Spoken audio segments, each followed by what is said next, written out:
Du côté des expositions, belle exposition de photos de Daniel Catola. C'est jusqu'au 25 janvier en entrée libre. Le photographe Daniel Catola est dans les studios de Soleil FM pour nous présenter ce moment d'évasion, de réflexion autour de son exposition. Bonjour. Bonjour. Alors je dirais, photo oui, œuvre d'art picturale oui, car quand on examine votre exposition, la précision sur l'angle pris par votre objectif est cruciale. Je pense que notamment les photos d'architecture sont assez spéciales par rapport à l'angle de prise de vue, toujours très près du bâtiment. Oui, parce que l'angle, c'est ce qui va figurer sur la photo, qui va montrer, on va dire, le relief ou ce que vous voulez montrer.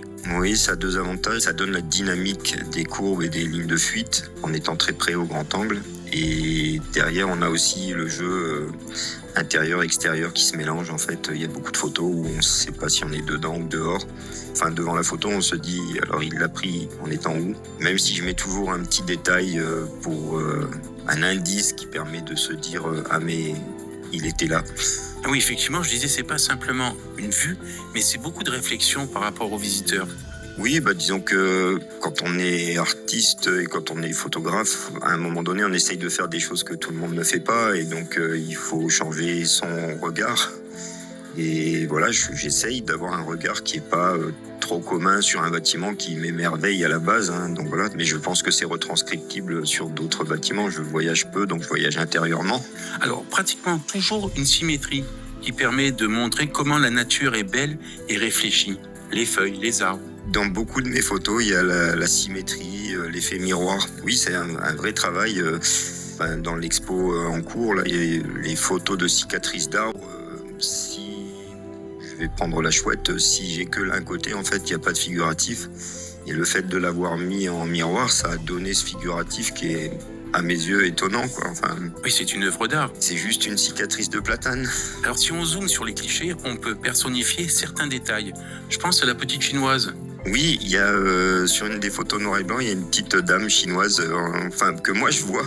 Oui, en plus c'est obsessionnel après. Presque. Et qui est en train de lire un livre avec deux petites ailes de chaque côté. Là, on dirait une petite elfe là au milieu du tableau. Et voilà, c'est quelque chose sur lequel je me suis accroché. Et il y a d'autres exemples où il y a une photo dans les grands formats qui sont dans le couloir. Il y a ce que moi j'ai appelé au début, c'était mon coléoptère. Parce que moi, j'avais vu un grand capricorne sur ma terrasse un peu avant de faire cette photo, de travailler cette photo. Et donc, j'ai retrouvé ça. Les cornes, les élytres qui s'ouvrent, j'ai retrouvé ça dans mon travail de cette cicatrice d'arbre. Et après, quand les gens sont venus la voir, en fait, ils ont vu un espèce de toons qui ferait de la Harley ou de la moto ou du surf, enfin quelque chose ou du parachute, enfin on sait pas trop ce qu'il fait. Et du coup, maintenant, j'ai du mal à retrouver le coléoptère. On m'a orienté vers ce petit toons, alors que mon idée c'était le coléoptère. Mais bon, c'est pas grave, chacun y voit des choses. Il y a des photos comme ça où chacun va y rentrer avec son imaginaire et avec son vécu, avec ce qu'il aime pas. On en parlait tout à l'heure à deux d'un quadriptyque que j'ai qui fait un peu tache de rochard. Et voilà, il y a des gens qui détestent, qui sont rentrés dans une expo où elle était et qui ont dit « Ah non, ça j'aime vraiment pas, ça me met mal à l'aise ». Mais en fait, le but, c'est de faire réagir. Et je dirais que moi, quand quelqu'un vient me voir en disant « Ça me met vraiment mal à l'aise », en fait, j'ai quand même réussi à déclencher une émotion. C'est pas forcément l'émerveillement que je préfère. Mais disons que ça veut dire que ça touche. Et donc, ça veut quand même dire que c'est mission réussie, quoi. Mais en plus, c'est à partager en famille. Je pense à venir avec des enfants, à voir l'interprétation que peut avoir un enfant et un adulte. C'est un vrai jeu qui pourrait être fait sur certaines photos, de passer 5 minutes chacun à regarder la photo et puis après d'échanger sur ce que chacun a vu. On s'aperçoit en fait que selon la hauteur aussi, on voit pas les mêmes choses. Il y a des petites silhouettes que des enfants de 7-8 ans m'ont montré que je ne voyais pas parce que en fait, je les voyais pas du même angle. Et donc oui, non, il y a un jeu à faire pour parents curieux avec enfants curieux, ça peut être très rigolo. Alors vous nous faites visiter la tour Huma, toujours la nature, l'arbre qui s'y reflète sur les glaces de la tour, oui. Dans certaines photos, mais je ne savais pas aussi qu'on pouvait prendre son maillot. Ça je suis le seul à connaître la piscine à la tour Huma. Je pense que Franck Gehry l'a peut-être un jour envisagé, mais il l'a pas fait. Mais elle est là-bas, la preuve en photo. Et ces jeux de miroir, c'est vraiment beau parce que on a l'impression que c'est pas la Tour Mouma, mais que c'est plutôt dans une zone urbanisée. Là, je pense à Dubaï, des villes comme ça.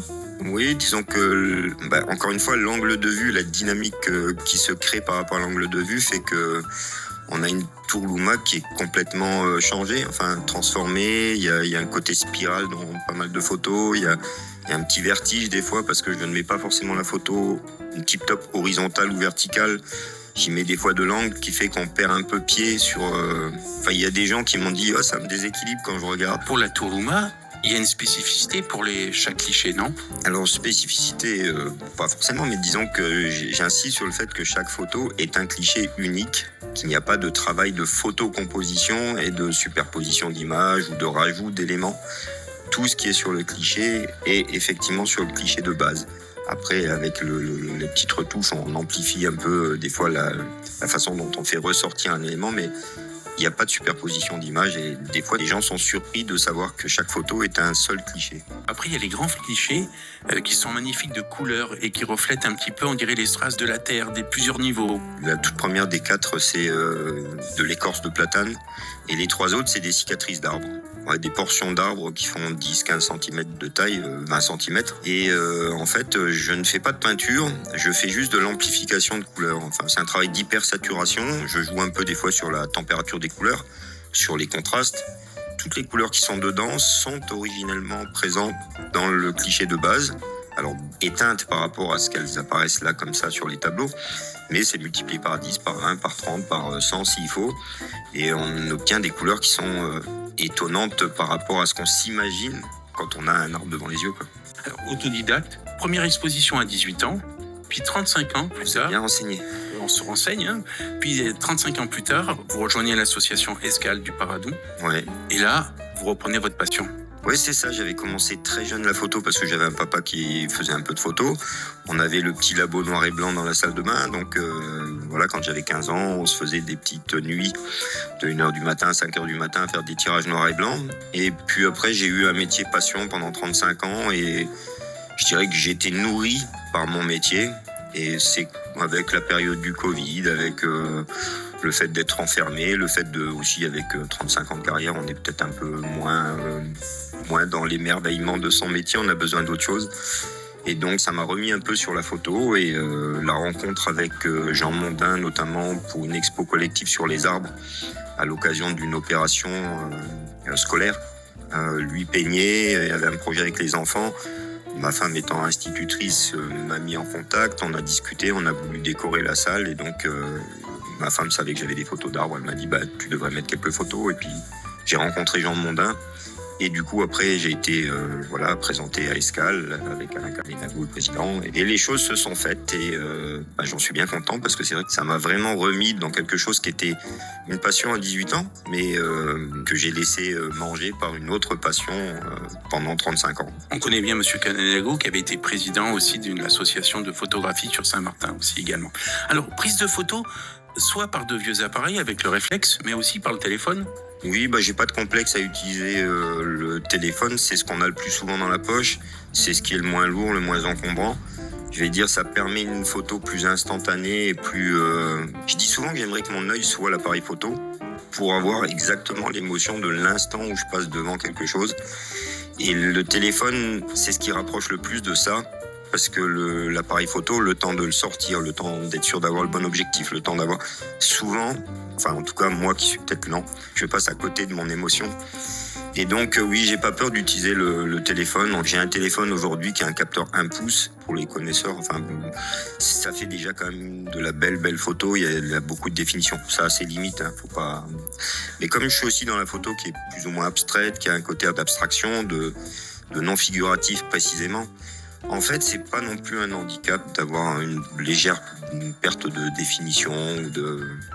Mais c'est ce qui, Alain Calénago se dit vraitographe et moi je me revendique photographe parce que je suis beaucoup moins technicien que lui. Mais je pense que ça n'empêche pas les deux façons de voir la photo, de se retrouver sur une esthétique commune, sur des choses qui touchent. Moi, je vous cache pas que je suis content de vous avoir dans les studios parce que, avant de vous interviewer, j'ai vu l'exposition et l'exposition révélait quelqu'un de passionné, qui a envie de donner, de communiquer à travers la photo.